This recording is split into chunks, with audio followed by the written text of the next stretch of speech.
Luna, de ce este periculos grillul?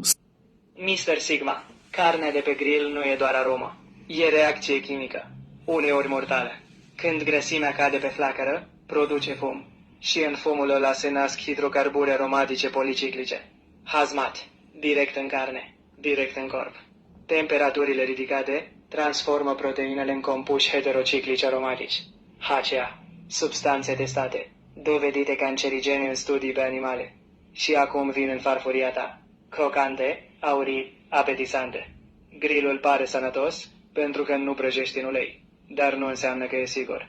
E schimb de substanțe între carne, foc și aer. Și uneori, ceea ce nu vezi, te distruge lent. Plus aluminiul folosit greșit, folie arsă, uleiuri refolosite. Și ai cocktail toxic, fără să știi.